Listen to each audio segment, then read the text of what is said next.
ఇప్పుడు జనరల్ గా ఎవరైనా వెళ్ళినా కూడా అంత దూరం ఎందుకు, మన చుట్టుపక్కలే ఉంటారు కదా మన ఫ్రెండ్స్ ఫ్యామిలీయో, ఆ ప్రాబ్లమ్ తో అక్కడ దాకా ఎందుకు, మనకు డాక్టర్ లేరా, మరి అంత దూరం పెయిన్ తో వెళ్ళడం ఎందుకు, మన చుట్టుపక్కల లేరా అన్న క్వశ్చన్ కూడా వస్తుంది. అంటే ఇప్పుడు ఎమర్జింగ్ మెడిసిన్ ఏమైనా ఉందంటే అది పెయిన్ మేడం. ఇప్పుడు దాకా ఆర్థోపెడిషియన్స్ కానీ ఎవరైనా ఉండుంటారు బయట జనాలు, అలవాటు అయిపోయింది. ఇలాంటి ఇంటర్వెన్షన్స్ ఉంటాయి అడ్వాన్స్ జనాలకు తెలియదు అనమాట. ఆ లోపల కండరాల్లో చిరుగుందంటే మీరు పైన ఎంత రాస్తే ఉపయోగం, అవి చిరుగులు పెద్దవై మాకు సర్జికల్ కేసెస్ కూడా ఫోన్స్ వస్తాయి లాస్ట్ మినిట్ ఎక్కడో తెలిసి అడ్మిట్ అయిన వాళ్ళు వస్తున్నారు ఇక్కడికి. పీపుల్ ఫ్లై ఫ్రమ్ సింగపూర్లు మాకు దుబాయ్ దగ్గర నుంచి ఫ్లై అయ్యి వస్తారు. సో ఎందుకంటే ఇక్కడ చేసే పని మీకు ఇంకెక్కడ చేయరు, ఇదంతా ఇంటర్వెన్షన్స్ చేస్తారు. ఒక పద్ధతి ప్రకారం డాక్టర్, డైటీషియన్, ఫిజియోథెరపిస్ట్, ట్రైనర్ నలుగురు కలిసి పనిచేసి ఒక దగ్గర వదిలిపెట్టి వెళ్తారు.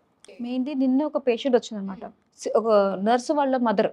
సో ఇనీషియల్లీ 3 నెలలకి చిన్న నొప్పి మొదలైంది. వాళ్ళు ఫిజియోథెరపీ రిగరస్ గా చేయించడం వల్ల ఆ మెడికల్ కాలేజ్ లో ఆ చిరుగు పెద్దదైంది. ఎంఆర్ఐ తీయించిన తర్వాత పెద్ద చిరుగు, ఇంకా పోటు భరించలేకపోయింది అనమాట ఆవిడ. అందుకని వెంటనే తీసుకుని వచ్చింది. సో ఆ పోటు భరించలేక ఇక్కడికి తీసుకొచ్చారు.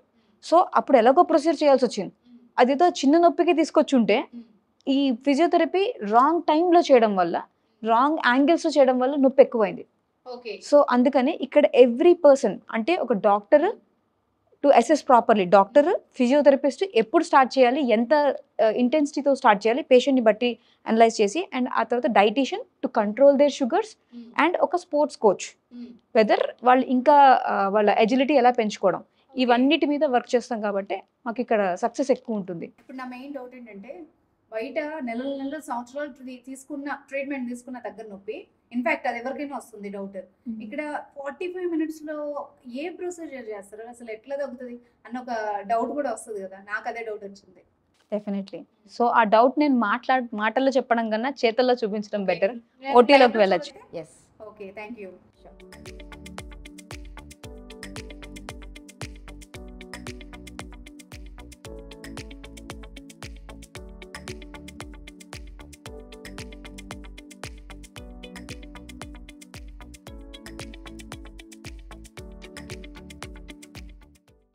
సో మేడం, మనం చూసినట్టయితే నిజంగానే ఎగ్జామినేషన్ చేశారు, ఈ లోపు ప్రొసీజర్ చేశారు, 70% పెయిన్ కూడా తగ్గించారు.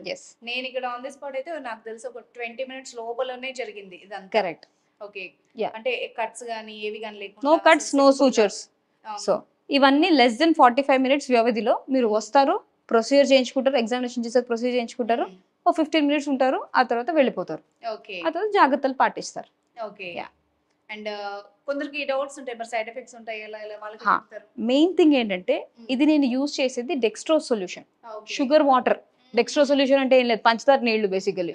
సో అది మనం ఐవి గ్లూకోజ్ పెడతారు కదా, సో అలాంటిదే కొంచెం కాన్సన్ట్రేషన్స్ డిఫరెంట్ గా ఉంటాయి. సో దాని ద్వారా ఆ టేర్ ని హీల్ చేశాను. అది సో ఈ పెయిన్ మీరైతే ఫస్ట్ టేర్ స్టార్టింగ్ లోనే చెప్పినట్టు, స్టార్టింగ్ స్టేజ్ లోనే బాంబ్స్ అని లేకపోతే ఏదో థెరపీస్ అని, ఎందుకంటే ఎంత పైన రాసినా పూసినా ఉపయోగం ఉండదు. అది క్లియర్ గా మనకి ఇప్పుడు అర్థమైంది, లైవ్ లో చూసాం కాబట్టి ఇమ్మీడియట్ గా ఎలా రిజల్ట్ కూడా వస్తుంది. Yeah, thank you so much ma'am. So viewers చూసారు కదా, మీకు గనక మెడ నొప్పులు కానీ షోల్డర్ పెయిన్ కానీ ఉంటే, మీరు కనుక ప్రాణ పెయిన్ క్లినిక్ కి అడ్రస్ చేయాలనుకుంటే కనుక కింద స్క్రోల్ అవుతున్న నెంబర్ ని కాంటాక్ట్ చేయొచ్చు. Thank you so much. Thank you ma'am.